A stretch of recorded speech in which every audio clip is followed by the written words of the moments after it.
Hello everyone, मैं राजेंद्र जांगीड़ हाजिर हूँ फिर से एक नई वीडियो को लेकर। आज हम चर्चा करेंगे डिटर्मिनेंट्स का गुणा, फिर इसके बाद कुछ एग्जाम्पल्स लेंगे। तो शुरू करते हैं। सबसे पहले हम सीखेंगे प्रारंभिक संक्रियाएं। ये 3 होती हैं।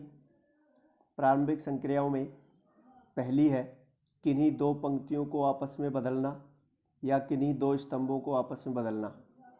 ऐसे ही किसी पंक्ति को किसी अचर संख्या से गुणा करना या स्तंभ को, 2 हो गई।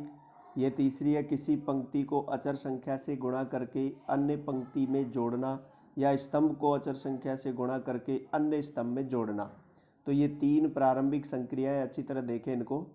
दो पंक्तियों को आपस में इंटरचेंज करना, किन्हीं पंक्ति को अचर संख्या से गुणा करना, और यहाँ प्लस आएगा, इसमें देख लें, बीच में प्लस आएगा जैसे इसमें है।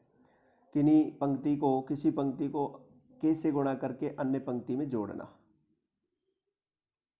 नेक्स्ट है सारणिकों का गुणा। ये 2 प्रकार से किया जा सकता है, पंक्ति से स्तंभ और पंक्ति से पंक्ति। तो पहला लेते हैं पंक्ति से स्तंभ। अच्छा, पंक्ति से स्तंभ तो मैट्रिक्स की तरह ही है। तो इसमें हम लेते हैं ये 2 डिटर्मिनेंट्स हैं, इनका प्रोडक्ट हम ज्ञात करेंगे। तो हम पंक्ति को स्तंभ से मल्टीप्लाई करेंगे तो हम जानते हैं a1 alpha 1 plus b1 alpha 2, ये आएगा पहला एलिमेंट। तो ये हमने मैट्रिक्स में सीखा है, मैट्रिक्स की तरह ही है। जैसे मैट्रिक्स में ज्ञात किया है वैसे ही आप इनका गुणा सेम ऐसे ही है। अच्छा, हम ऐसे भी कर सकते हैं, ये सारणी का इसकी मान होता है, इसका भी मान होता है, इन दोनों का मान ज्ञात करके फिर इनको आपस में गुणा कर सकते हैं। ये भी सारणिकों का गुणा ही है। ठीक है। दूसरा लेते हैं पंक्ति से पंक्ति गुणा। हम जानते हैं यदि ये एक आव्यूह बना ले हम इसे, तो आव्यूह के दोनों का ट्रांसपोज ले तो भी फिर उसके सारणिक का मान ज्ञात करें तो मान चेंज नहीं होता। ये हमने गुणधर्म में पढ़ा था। तो यदि इन दोनों का, यदि हम पंक्तियों को स्तंभों में, स्तंभों को पंक्तियों में बदल के गुणा करें तो ये पंक्ति को पंक्ति से गुणा की तरह ही आता है। अब इसमें इतना समझ लें कि ये पहली पंक्ति है, इसको दोनों पंक्तियों से मल्टीप्लाई करेंगे तो पहली पंक्ति हमें प्राप्त होगी। शुरू का जो सारणिक है उसकी पंक्ति कौन सी है, बस उसी को ध्यान में रखना है और पंक्ति बनानी है। पहली है तो पहली पंक्ति प्राप्त होगी। फिर है दूसरी पंक्ति को यदि हम दोनों पंक्तियों से गुणा करेंगे तो दूसरी पंक्ति इसकी प्राप्त होती है ऐसे। और गुणा कैसे किया जाता है, जैसे हमने सीखा है पहले मैट्रिक्स में, वैसे ही गुणा करेंगे। कैसे? पंक्ति को पंक्ति से, तो ये आएगा पहला अवयव a1, इसका alpha 1, a1 alpha 1 plus b1 beta 1, ये आ गया एलिमेंट। ऐसे हम गुणा कर लेंगे दूसरी पंक्ति से दूसरी पंक्ति को पहली और दूसरी पंक्ति से इत्यादि, ऐसे गुणा कर सकते हैं हम। ठीक है। नेक्स्ट है भिन्न भिन्न कोटि की यदि सारणिक है तो भी हम उसका गुणा कर सकते हैं। यदि ये 2 कोटि के और ये 3 कोटि के तो हम इससे 3 कोटि की बना लेते हैं और फिर गुणा करेंगे। तो 3 कोटि की कैसे बनेगी, देखिए, इसका मान जो बदलना नहीं चाहिए और कोटि 3 हो जाने चाहिए। मान कितना इसका एक बार देख लेते हैं, 1 × 4, 1 - 4, ये इसका मान है। तो 1 - 4 - 3 इसकी वैल्यू है, इस सारणिक की वैल्यू -3 है। अब हम इसको 3 कोटि में बदलते हैं तो इसमें एक पंक्ति और एक स्तंभ और ऐड करना पड़ेगा। तो ये तो पंक्ति 1 0 0 ऐड कर दी है इसमें, और ये कॉलम इसमें ऐड कर दिया है। और अब यदि इसका मान हम देखें तो इसका मान आएगा, पहली रो के अनुदिश हम इसका प्रसार करके मान ज्ञात करेंगे। तो फर्स्ट रो में पहला जो अवयव 1 है, बाकी 2 एलिमेंट 0 0 है, तो 1 के अनुदिश ही इसका प्रसार हो जाएगा। तो यह आएगा 1 × अब 1 इस पंक्ति में, इस स्तंभ में छोड़ दिया, 4 अवयव बच गए, उसकी सारणिक बनाएंगे। उसका जो मान है वो 1 - 4 -3 है, और -3 को 1 से मल्टीप्लाई करेंगे तो -3 ही आएगा। इसलिए हम कह सकते हैं कि इस सारणिक और इस सारणिक का जो मान है वो सेम ही है, अर्थात सारणिक बराबर ही है।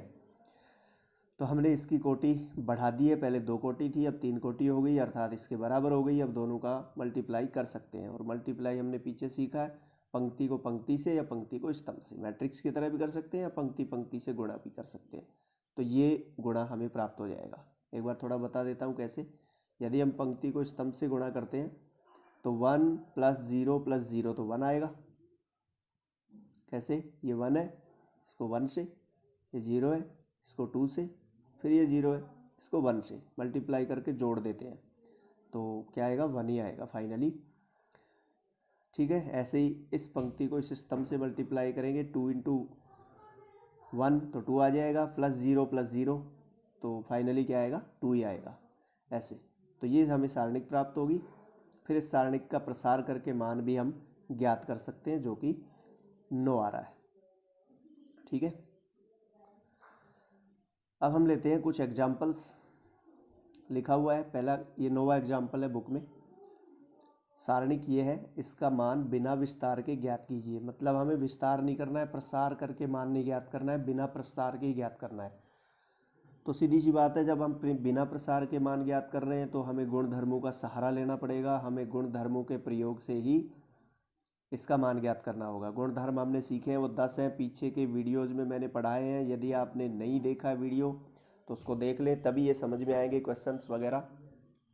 तो पीछे के वीडियो ज़रूर देखें ताकि अच्छी तरह समझ में आए। तो लेते हम इस सारणिक का जो मान है वो बिना प्रसार के ज्ञात करना है। तो देखिए, ये पहला स्तंभ है इसका, और ये इसका दूसरा स्तंभ। हम ये गुणधर्म लगा रहे हैं, ये हमने गुणधर्मों पढ़ा है। C1 के स्थान पर C1 माइनस C2, अर्थात पहले कॉलम में दूसरा कॉलम घटाएंगे। पहले स्तंभ में दूसरा स्तंभ घटा रहे हैं। ठीक है, तो ये पहला स्तंभ है, ये दूसरा स्तंभ है, और संगत अवयवों को घटाते हैं। पहला अवयव इसका 49, इसका 1 है, घटाएंगे तो 48। सेकंड इसका एलिमेंट 39 है और इसका 7 है, घटाएंगे तो 32। फिर 10 में 2 माइनस करेंगे तो 8। ये कॉलम बन गया। बाकी दोनों कॉलम सेम ही रहेंगे, क्योंकि हमने यहाँ लिखा है C1 के स्थान पर, अर्थात पहले स्तंभ के स्थान पे ही हमें C1 माइनस C2 लिखना है। तो पहला स्तंभ ही चेंज होगा, दूसरा तीसरा नहीं होगा। अब देखिए दूसरे स्तंभ में क्या कॉमन आ रहा है, 8 कॉमन लेंगे।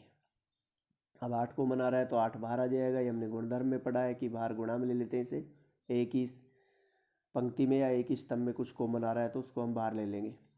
तो यहाँ 6 बच गया, बाहर लेंगे 48 में से। 8 6 48, 8 चौक 32, 8 एकम 8। ठीक है, 8 कॉमन लेने पे ये स्तंभ 6 4 1 बन गया। अब इस स्तंभ को देखिए, तीसरे को, ये भी 6 4 1 है, अर्थात C1 और C3 पहला और तीसरा स्तंभ सारुसम है। और ये हमने गुणधर्मों में पढ़ा है, जब दो स्तंभ या दो पंक्तियां सारुसम हो तो उस सारणिक का मान 0 होता है। बिना प्रसार किए ही मान हमें पता लग गया कि इसका 0 आएगा, और 8 मल्टीप्लाई 0 फाइनली 8 इसका आंसर है। बिना विस्तार के हमने ज्ञात कर दिया। नेक्स्ट, अच्छा वो 8वां एग्जाम्पल था, ये 9वां एग्जाम्पल है। इसकी वैल्यू वही बिना विस्तार के ज्ञात करनी है, सारणिक की वैल्यू। तो हम क्या करेंगे, C3 के स्थान पे C3 प्लस C2, अर्थात तीसरे स्तंभ में दूसरा स्तंभ जोड़ेंगे। ये तीसरा है, ये दूसरा है, जोड़ेंगे तो क्या आएगा, A plus B plus C, क्योंकि B प्लस C इधर है, A इधर है। यहाँ देखिए, ये C प्लस A है और ये B है, जोड़ेंगे तो A plus B plus C हो जाएगा। ऐसे ही ये A प्लस B है और ये C है, दोनों को जोड़ेंगे तो A plus B plus C। तीसरा जो कॉलम है वो बन गया, दूसरे कॉलम को इसमें जोड़ेंगे तो ये बन गया A plus B plus C, A plus B plus C, A plus B plus C. तो इसमें कॉमन आ रहा है, C3 में क्या कॉमन आ रहा है, A प्लस बी प्लस सी, ये कॉमन आ रहा है तो ये कॉमन ले लेंगे। ये A प्लस बी प्लस सी बाहर कॉमन ले लिया, कोष्टक में रखेंगे, इसके गुणा में आ गया ये। ठीक है, तो ये तीसरा जो स्तंभ है वो 1 1 1 बन गया। पहले स्तंभ भी के अवयव भी 1 1 1 है, तो हम देख सकते हैं। और ये हमने पढ़ा है कि दो स्तंभ सर्वसम हो तो उस सारणिक का मान 0 होता है, और 0 को A प्लस बी प्लस सी से मल्टीप्लाई करेंगे तो 0। इस सारणिक का मान भी फाइनली 0 ही आ रहा है। नेक्स्ट, 10वां एग्जाम्पल सेम वही है, बिना विस्तार के मान ज्ञात करना है। तो हम ले लेते हैं फर्स्ट रो में सेकंड और थर्ड दोनों रो को ऐड कर देंगे, जोड़ देंगे। तो ये पहली पंक्ति है, इसमें दूसरी और तीसरी पंक्ति जोड़ेंगे, और ये हम जानते हैं संगत अवयव जोड़ेंगे। तो ये है A माइनस बी, इसमें ये जोड़ेंगे तो प्लस B माइनस सी। अच्छा, यहाँ माइनस बी है और ये प्लस बी आ गया। फिर ऐसे ही ये जोड़ देंगे प्लस C माइनस ए। तो देखिए इनका फाइनली ऐड क्या आएगा, A प्लस का है, A माइनस का है, 0 हो गया। बी माइनस का है, बी प्लस का है, जीरो हो गया। सी माइनस का है और ये सी पॉजिटिव है तो ये भी जीरो हो गया। तब पहला जो एलिमेंट है वो जीरो आएगा। ऐसे ये इनको सबको जोड़ेंगे तो भी जीरो आएगा, ऐसे इनको जोड़ेंगे तो भी जीरो आएगा। ये हमने पढ़ा है। किसी सारणिक की कोई पंक्ति या कोई स्तंभ का प्रत्येक अवयव जीरो है तो उस सारणिक का मान जीरो होता है, तो इस सारणिक का मान भी जीरो आएगा। नेक्स्ट एग्जाम्पल, प्रूव दैट लिखा हुआ है एग्जाम्पल, प्रूव दैट कि इस सारणिक की जो वैल्यू है ये होती है। तो हम अब इसका मान कैसे भी ज्ञात कर सकते हैं, बिना विस्तार के भी ज्ञात कर सकते हैं, या कुछ गुणधर्म लगा लेते हैं, फिर लास्ट में जाके विस्तार कर लेंगे। गुणधर्म हम इस प्रकार लगाएंगे कि जब विस्तार करें प्रसार करें तो आसान तरीके से प्रसार हो जाए। तो लेते हम पहले इस पे गुणधर्म लगाएंगे और फिर लास्ट में जाके इसका प्रसार करेंगे। गुणधर्म इस प्रकार लगाएंगे, कैसे देखिए,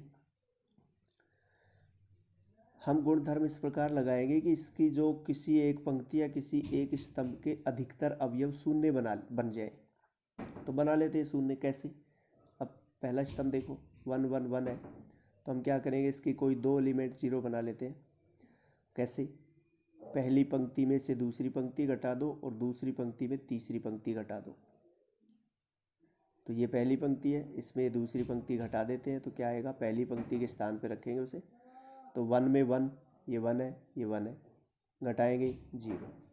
इन दोनों घटाएंगे तो x माइनस वाई, इन दोनों घटाएंगे तो x square minus Y square. ठीक है, फिर दूसरी पंक्ति के स्थान पे R2 माइनस R3 यानी दूसरी पंक्ति में तीसरी पंक्ति घटाएंगे तो ये दूसरी पंक्ति है और ये तीसरी है। तो ये 1 है, 1 में 1 घटाएंगे तो जीरो। ये y है और ये z है, y माइनस जेड, और ये y square minus Z square. तो ऐसे आ गया। तीसरी जो पंक्ति है वैसे ही रहेगी 1 जेड जेड स्क्वायर। अब इन दोनों को देखिए, हम जानते हैं ये जो है Y X square minus Y square है, तो इसको हम ऐसे लिखते हैं X plus Y X minus Y. ऐसे Y square minus Z square को Y plus Z Y minus Z लिख लेंगे। ओके, तो ये लिख लिया। अब इसमें देखिए फर्स्ट रो में एक्स माइनस वाई कॉमन आ रहा है, क्योंकि जीरो के गुणा में कोई भी संख्या हो सकती है, जीरो ही होती है वो, तो एक्स माइनस वाई मान लेते हैं जीरो के गुणा में। तो देख सकते हैं इस पंक्ति में x माइनस वाई कॉमन आ रहा है और इस पंक्ति में y माइनस जेड कॉमन आ रहा है। तो यहाँ लिख दिया R1 में x माइनस वाई और R2 में y माइनस जेड कॉमन लेने पर। तो ये कॉमन ले लिया, यहाँ आ गया कॉमन, संख्याएं बच गई इधर। अब हम क्या करेंगे, ये सरल रूप में आ गया, अब इसका प्रसार करना आसान रहेगा। प्रसार कर लेते हैं। प्रसार करते हैं हम पहले स्तंभ के सापेक्ष, क्योंकि इसमें दो अवयव जीरो है। 1 के सापेक्ष इसका प्रसार हमें कंप्लीट रूप से प्राप्त हो जाएगा। इसका मान हमें कंप्लीट 1 से ही प्राप्त हो जाएगा। तो C1 के अनुदिश प्रसार करने पर ये प्लस, ये माइनस, ये प्लस, तो प्लस 1 आ गया, 1 का गुणा कर दिया यहाँ पे 1, क्योंकि ये तो गुणा में रहेंगे पहले से है। ठीक है, 1, फिर इस पंक्ति को छोड़ दिया, इस स्तंभ को छोड़ दिया, ऐसे आएगा गुणा y प्लस जेड, फिर माइनस ऐसे आएगा x प्लस वाई। तो लेकिन ये बीच में माइनस है तो x माइनस वाई हो जाएगा ये। तो इसमें y प्लस का है और ये माइनस का y है, दोनों कैंसिल हो जाएंगे। तो क्या बच गया, z माइनस एक्स, और पहले से गुणा में ये थे, तो ये आ गया इसका मान x minus y y minus z z minus x. यही इसका RHS है, ये सिद्ध करना था, ये सिद्ध हो गया। ठीक है, तो डियर स्टूडेंट्स आज की वीडियो में इतना ही। यदि आप इस YouTube चैनल पे नए हैं तो आप, या फिर आपने अभी तक इसको सब्सक्राइब नहीं किया है तो प्लीज़ इसे सब्सक्राइब कर लें और बेल आइकन को ज़रूर प्रेस करें, ताकि आने वाले वीडियोज़ का नोटिफिकेशन आपको मिलता रहे। ज़्यादा से ज़्यादा से लाइक करें, शेयर करें, कमेंट करें, ताकि सबको इसका लाभ मिल सके। मिलते हैं जल्दी ही नेक्स्ट वीडियो में, तब तक के लिए बाय बाय।